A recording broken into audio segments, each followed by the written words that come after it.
shot clock. Mukumbuta for three. Drills it. And right now the Marlins alternating between scoring and turning the ball over. Mukumbuta gets his own rebound back. No boxing up whatsoever from the Marlins. And Mukumbuta, Banunu kicks it out to Mukumbuta. Mukumbuta with the three. Awe Mensa, welcome to the Coach Spates YouTube channel. I am Coach Spates. I'm here with a special guest. He came all the way down here to Rehoboth to pay me a visit, so I much appreciate it. Mr. Mike Mukumbuta, known as Money Mike. And if you know him as Money Mike, that means either he was your teammate or he got some buckets on you. And also Mr. President of the KBA. Appreciate you coming out here. How's everything going? All is well.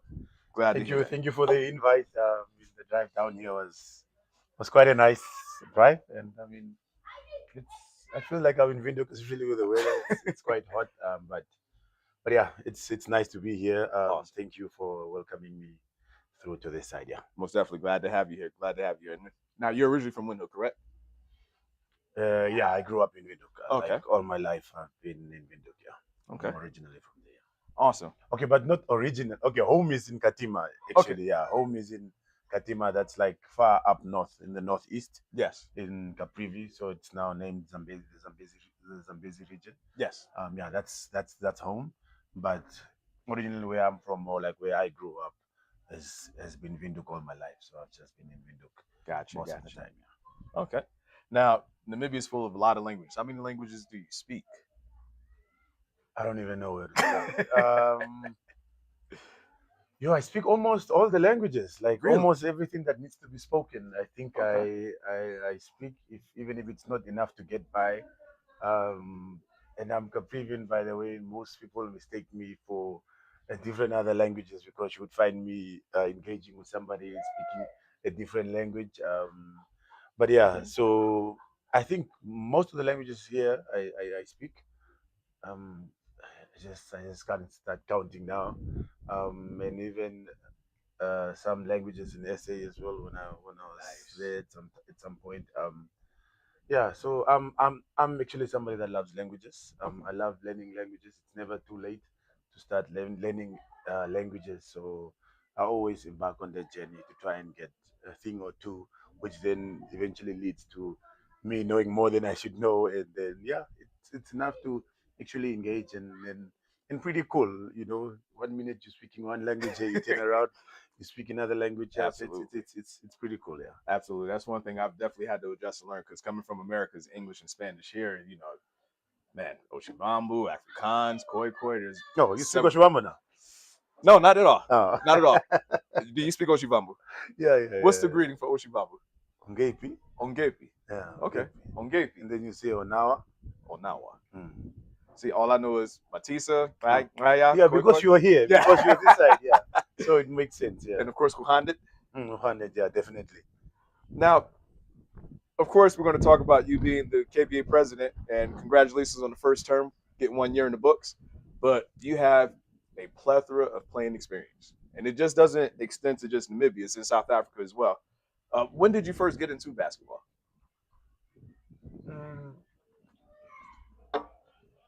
I got into basketball in 2003.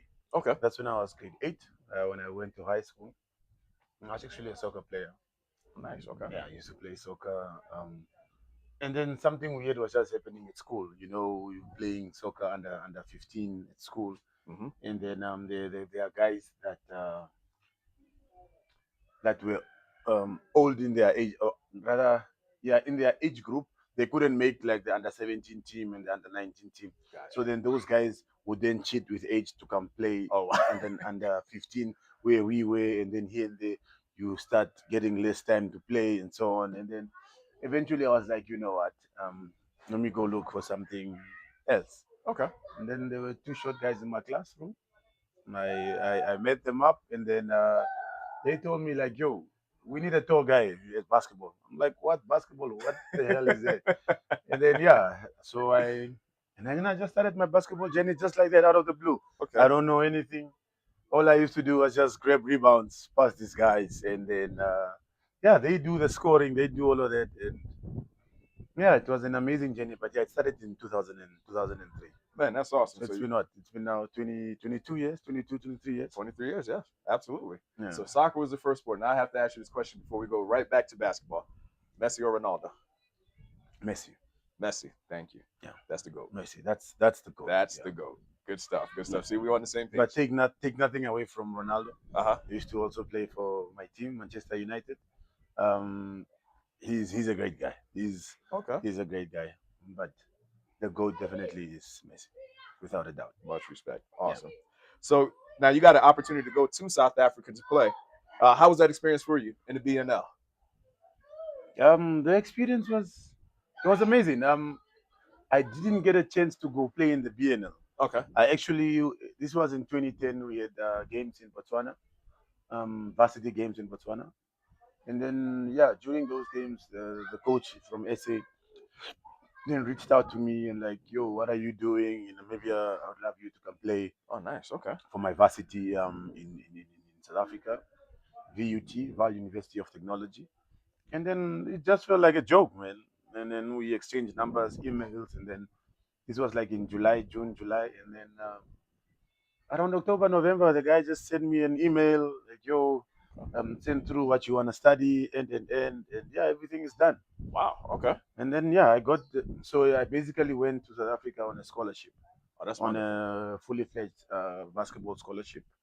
They paid for my tuition fees, my accommodation, and all of that. So all I needed to do was just pass, and then just make sure that I passed at least 50% of my subjects, which I did, and yeah, so that's how I ended up in South Africa through that scholarship, and that was what 2011, 2011, yeah, and then in 2013, that's when the pilot season for the BNL came.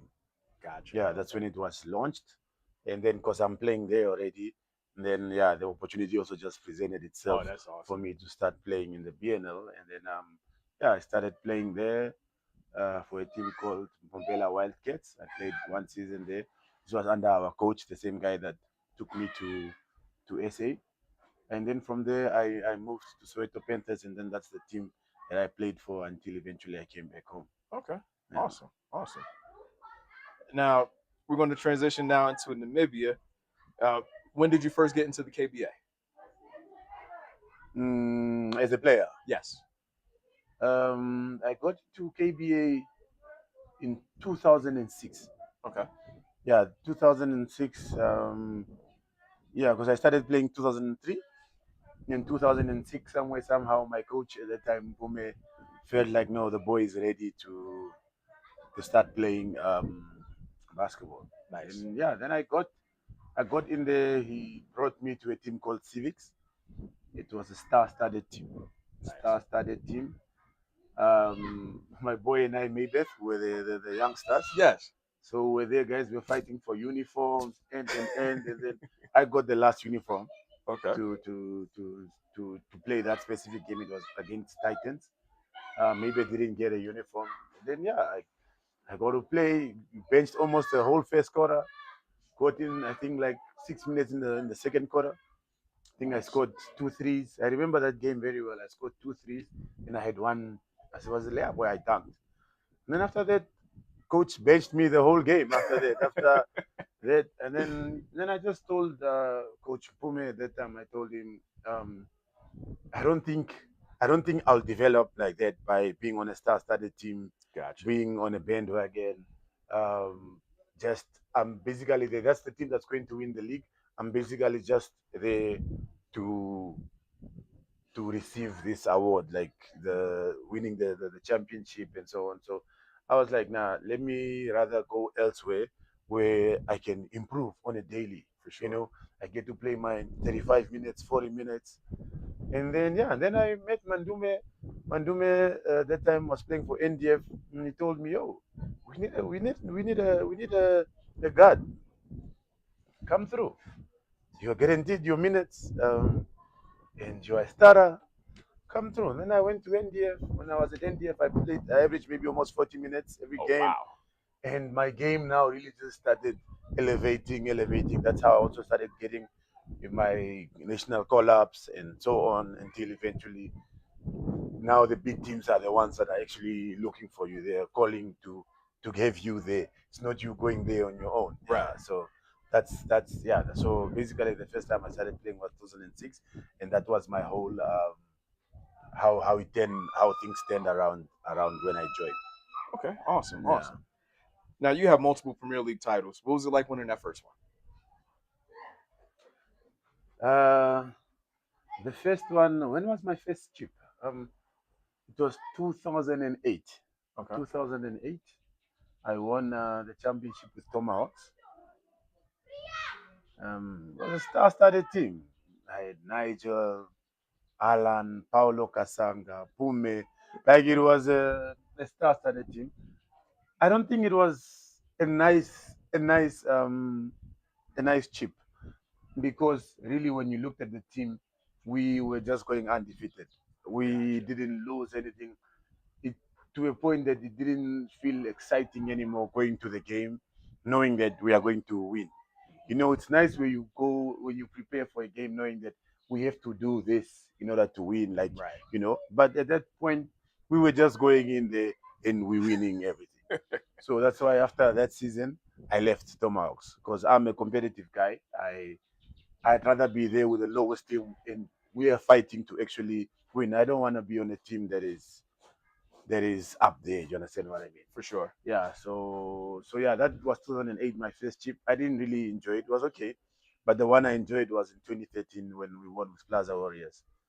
Yeah, I played for Nice. Plaza Warriors at the time. I was also playing in SA, so I would fly in here to come play a few games with Plaza Warriors. Wow, that's dedication. Yeah, so that was the most beautiful championship that I've won, because Plaza is where we all started playing basketball. We call it the talent factory. Yeah, that's where everybody started playing basketball. Nice. So when we won that season, it's like basketball won. We are the boys that came from the hood, from wherever, and now we are champions. Awesome. We are champions. I felt even at the Plaza, they should have put up like some honorary mentions to the players, like, yo, For we sure. we did it for the hood. Yeah, so that one also feels like it was my first chip. Like that's the one that meant so much to me. Up to date, yeah, I think that was the biggest. Yeah, and Okay. of course with Rebels now back to back, and yeah, that was nice. But that was the chip that I really loved the most. Yeah. Okay, awesome, awesome. We're going to transition over to your role as the president of the Khomas Basketball Association, also known as the KBA. Uh, Now you're going on 1 year where you've already completed. How's that 1 year been for you for 2025? It's been a good year. I think relatively, if I can compare, it's not me even giving myself props. I'm just looking at how things have been like in the past and transitioning to where it was. I think there's so many different things that me and my ex co did this year. Um, I felt like it was a good year. It was a good start, and definitely we can only hope for, not hope, rather I know we'll do better than what we For did sure. last year. But it really was a good year for basketball. I really enjoyed being president last year, in my first year, and I hope to carry it through, especially with the team that I have, and just everybody around basketball that is supportive. Like it shouldn't be Mike at the helm that's make running the show. Like we are all stakeholders and we all should play our part to make sure that the game that we love elevates and grows to be a big sport, especially within our region. So Absolutely. so yeah, so that's how last year has been. So we hope it will be a good year this year as well. Awesome. Do you have any goals that you can share with us, like goals for the KBA for the upcoming 3-5 years? Um, there are quite a number of goals. I mean, we have our strategic plan for the next 5 years. So year one went well. We really just want to grow the sport in the region. Okay. And by growing it in the region doesn't basically mean with the senior leagues and so on. Hmm. It's by the grassroots, by the young kids, the ones that are in grade 2, grade 3. Yes. Those are the kids that we need to reach out to. That's why we want to find a way to affiliate, your primary schools to a high to a what to a team in the league, Yes. whereby they can train with them. There's coaches that go there to teach these kids. I mean, once like when you look at it now, the generations that we have now, once that phases out, you don't have more players coming up that are going to make sure that the sports continue. Right. So we definitely want to go into the grassroots to make sure that we get those young kids to play basketball. If I had it my own way, it would have been nice to go out. When you go out to the villages and those places where you go find tall kids that are not doing Yeah. anything, just tall kids. You bring them to some academy, they get there, they train, and then they get better. Because one of the things that we don't have, especially when you go to international competitions, is height. Yes. We are physically defeated just by walking in. You see an Angolan team, you think it's probably the manager and the coach, but these are the guys you're playing against, Right. you know. So mentally already you are defeated. So we definitely want to make sure that we get in those kids, and it starts with the high school league as well, to be fully involved there, to make sure that basketball in the region, keeps rising, and hopefully get sponsorships that come For in. sure. Once sponsorships come in, the sports also starts growing. You can now invest into the grassroots. You have prize monies for winning the leagues, and then eventually become a force to be reckoned. I mean, we are already one, so but you even want to make it even bigger, like a powerhouse For you sure. know Absolutely. so that's few of the goals that we have. The rest really, we don't want to share them on TV. You just want to see people seeing that things are actually starting to fall in place. For sure. They've trusted the right leadership to make sure that this boat goes to where it's supposed to land, or is it dock? Yeah. So the other ones will not mention, but yeah, those are few of the things that we definitely looking at changing within the region. Okay. Now, for the country, for Namibia as a whole, what do you feel is the biggest challenge facing Namibian basketball today? Mm, yeah, that's a hard one. I think number one will probably be maybe facilities. Okay. We can start off with facilities. Like you would find, like in most places in the country, you don't really have basketball courts. That's You true. know, so it's not something that even crosses somebody's mind. Like, I want to play basketball. Hmm. You know, that's one. Then the other thing is maybe passion, or like when I say passion, I mean it's not every other child that's walking by here. You ask them, what sport do you like? Everybody will tell you soccer. Right. Soccer. If it's a girl, it's netball, and it's rugby. Those are the sports that come up. Basketball is not really a thing that pops up. So we don't really have a lot of people playing basketball. Could be a handful of basketball people. And then it's also funds, because you need funds to build the courts. You need funds to have academies. You need funds to give basketballs to regions. You That's need, true. yeah, so many things hinder us. And then also just as coaches, because at the end of the day, you find somebody teaching the kids basketball, but the person doesn't also know basketball in general. But you give the person credit, yes, but the things that you're teaching the kids are wrong. For example, you know, you are supposed to be in a triple threat movement. You're Right. supposed to dribble with the right and make a layup on this. Some of these things, but the way the kids are taught is not the way that they are supposed to.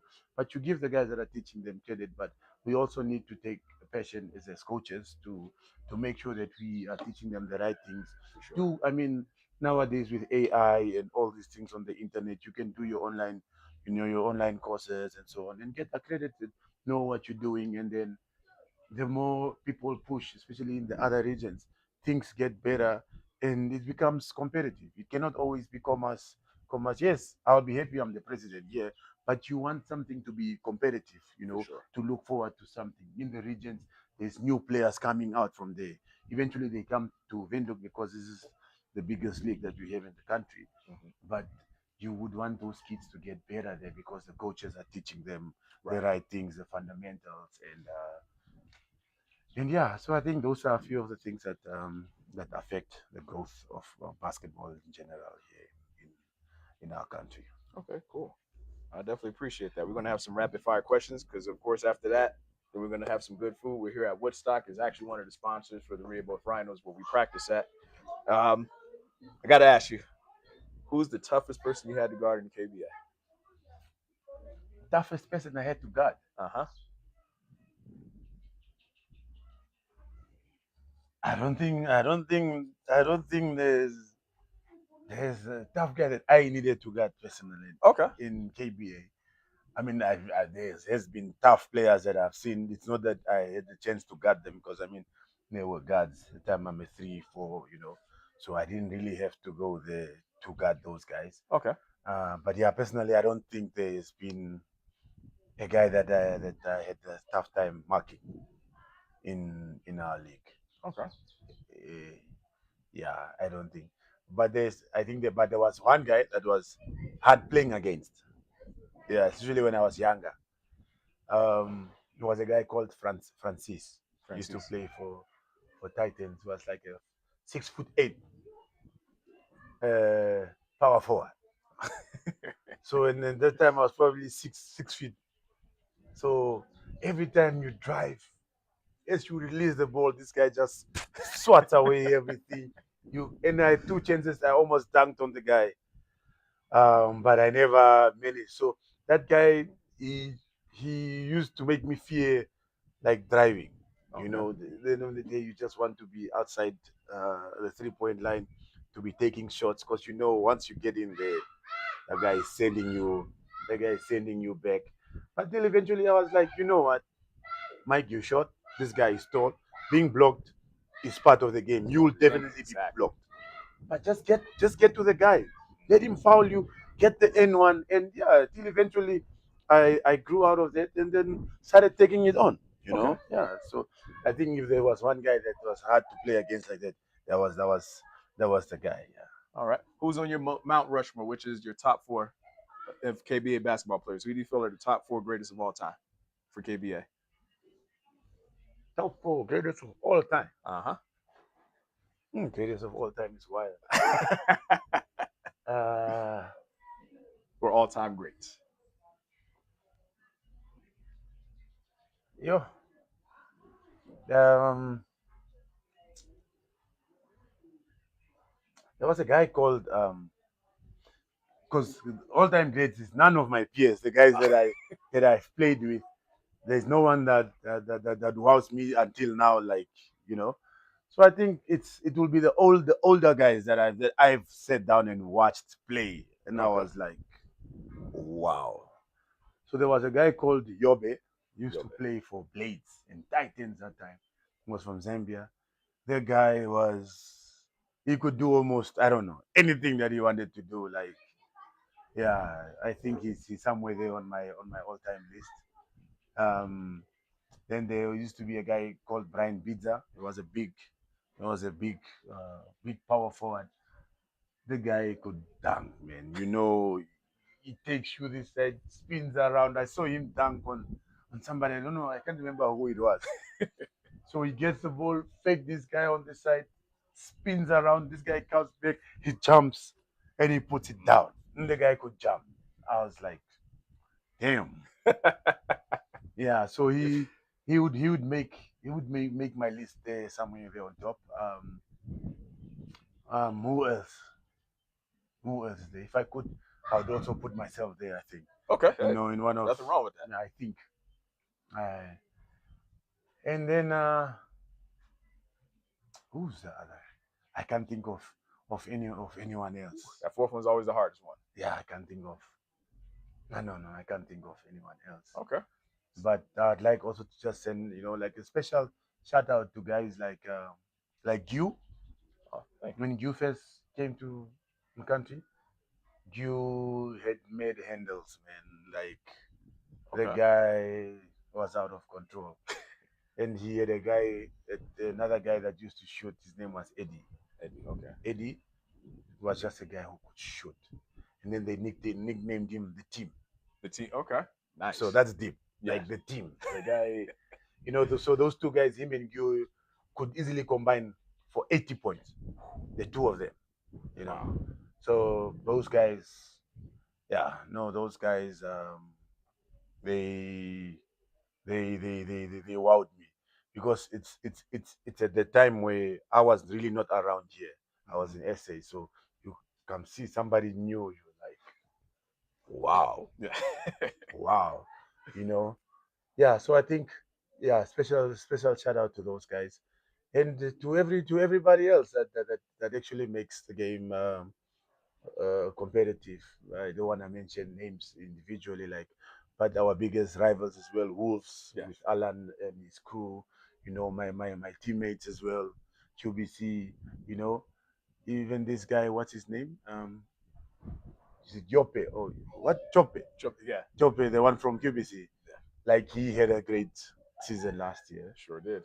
So he's definitely working his way up to maybe being one of the best players in the country. For sure. The boy definitely is playing. So yeah, special shout out to the few people that I mentioned. Yeah, so I think those are my top, the top 3 or top 4 that I mentioned. Cool. And then just that honorary mention to the guys that I've also played with and so on. Yeah. That's a bet. And last but not least, who's the next basketball person I should interview next? And can you help me get them on? Who would you like to interview? You throwing it back on me. Who is the next guy? Let me see. I think you should interview somebody from the winning team, from the champs. Okay. So Sam was my first interview. Oh yeah, you actually had one. Yeah, I had one. He was my first. Had the title and everything. Had to keep my word on that one. Okay. I like that. But I still want you to be in that team. Okay. Can you interview the coach or the manager, Manu? Okay. Yeah. Can you help make that happen? Yeah, no, definitely. I can like speak Portuguese if I have to speak Portuguese.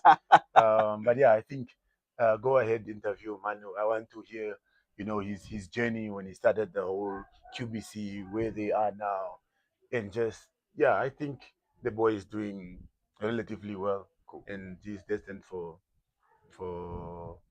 bigger and greater heights. So go ahead, contact him if you need my help. I can speak Portuguese for you. Awesome. Yeah. Because all I can say is boa tarde. So. Boa tarde. Boa tarde. Yeah. Money Mike, Mr. Right. President, appreciate you. No, thank Time you. for us to eat good now. No, thank you. It was a good interview. Most definitely. Worth the drive. And yeah, let's have some good food and let me see what's happening in this town. Oh yes. Y'all heard it.